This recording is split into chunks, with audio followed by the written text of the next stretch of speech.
In both nature and technology, everything tends to connect in ways that are complex yet surprisingly elegant. From networks of planets orbiting stars to the internet linking billions of people, connection is a universal principle. But what happens when we stop viewing these networks on a flat surface and instead consider them on a sphere, a curved, closed space with no beginning and no end? This is where the theory of spherical networks comes into play, a unique area of study that offers a new perspective on how nodes connect and information flows in a three-dimensional curved space. So what exactly is a spherical network? And why should we care about networks existing on the surface of a sphere instead of a traditional flat plane? Let's dive into this fascinating theory where mathematics meets real-world applications in models of Earth, ecosystems, and even the universe. Found this recent interview with Patrick Jackson, which seems to provide a good summary of his theory about UFOs. The core of his investigation began with a deep dive into poltergeist activity, particularly at 30 East Drive, famously known as the most haunted house in the UK. He spent nights there and analyzed recurring events, concluding they were not random spiritual acts but mechanical, process-driven actions. He cited a repeatedly banging coal shed door as a diversion process. He also noted a moving high-energy source on the stairs that caused dizziness and photographed what others call a black mass, which he interprets as a cloaking device.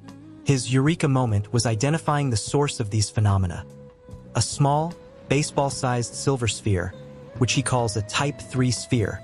From this, Jackson detailed his overarching sphere network theory. He posits that these Type 3 spheres are AI-driven drones that form a stealthy, ground-level data network, using buildings to shield their signals. He claims to have sampled their 18-bit data transmission and suggests they emit microwave and gamma radiation. This radiation, he argues, is the true cause of the physical ailments like headaches, nausea, and fainting reported in haunted locations, and in extreme, direct exposures, could even be responsible for spontaneous human combustion. This ground network relays information upwards to larger Type 2 spheres that operate at low altitudes, often seen daisy-chaining over hills and mountains to maintain a line-of-sight connection. These Type 2 spheres then transmit data to even larger Type 1 spheres, which operate high in the atmosphere in distinct, locked triangular V-formations. Jackson then revealed what he believes is the network's ultimate purpose: planetary defense. He explained that the triangular formations utilize a mathematical process called trilateration, effectively making them a high-resolution targeting system for objects in space. To support this, he shared video footage that appeared to show one of these triangular formations materializing just moments before an unidentified object in orbit was intercepted and destroyed in a bright flash. He concluded that this sophisticated defense network is likely controlled by an ancient ultra-terrestrial civilization that has always lived here, deep underground or inside mountains. In this model, humanity serves as an unwitting third line of defense on the planet's surface, our inherent volatility acting as a guard for their hidden world. The host, captivated by the theory, proposed organizing a large-scale, multi-location investigation to test Jackson's claims. Here it gets a bit more wild. The interview ended with a startling anecdote about a man who used a proton light device Jackson sells, which allegedly penetrates visual stealth, and had a terrifying encounter that caused him to have a nervous breakdown. Patrick Jackson confirmed that the story was true. He explained that he designs and builds devices he calls dog whistles, one of which is a coded strobe light. The device's primary function is not just to alert the sphere network, but more significantly, to penetrate adaptive stealth.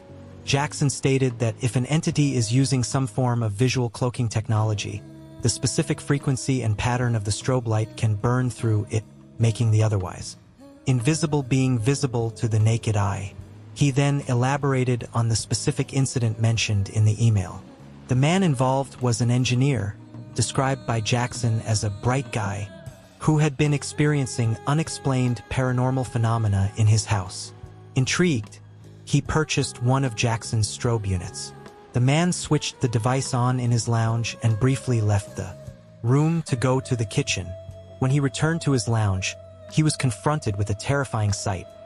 Two large beings, described as two big guys with huge eyes, were standing there staring directly at him. The shock of this sudden and bizarre confrontation was immediate and extreme. Jackson said the man was so freaked out that his first instinct was to run. He fled his own home and sought refuge at a friend's house. However, the psychological impact of what he had seen was so severe that he remained in a state of extreme distress. As a result, he voluntarily checked himself into a mental health facility for a couple of nights to cope with the breakdown and recover from the traumatic experience. Jackson noted that the man himself had gone public with this story about a year prior, though Jackson himself is generally reluctant to share it. As we reach the end of this extraordinary and, at times, unsettling exploration of Patrick Jackson's sphere network theory, it's important to take a step back and reflect on what we've just uncovered. From mechanical poltergeist phenomena to cloaked silver spheres, from AI-driven drones to planetary defense systems, orchestrated by an ancient subterranean intelligence, the theory spans science, fringe technology, and speculative cosmology. But at the core of it all lies one central question: what if these phenomena, often dismissed as paranormal or mythological, are in fact the result of a highly advanced, invisible infrastructure that surrounds us every day? Jackson's theory attempts to bridge the gap between ghost stories and physics, between unexplained illnesses and electromagnetic radiation, between UFO sightings and military-grade targeting networks. The terrifying encounter with the strobe light and the two beings with huge eyes underscores what Jackson believes is the hidden reality we are not meant to see. One that may explain the centuries of unexplained disappearances, sightings, and hauntings across cultures and continents. And whether one believes his theory or not, the physical and psychological effects on those who interact with these alleged technologies are undeniably real. So what do we make of this? Perhaps the story isn't asking us to accept every detail as truth, but to challenge the boundaries of what we think we know. Could we be living on a planet embedded within a layered defense grid, monitored by intelligences far older and more advanced than we are? Could our role in this system be less about dominance and more about containment, even participation in a much larger cosmic plan?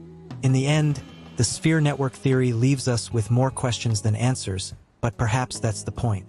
It invites us to stay curious, to investigate, to remain open to the possibility that the universe around us is not only more complex than we imagine, but stranger than we can comprehend. And maybe, just maybe, the truth isn't out there but has always been here, hiding in plain sight.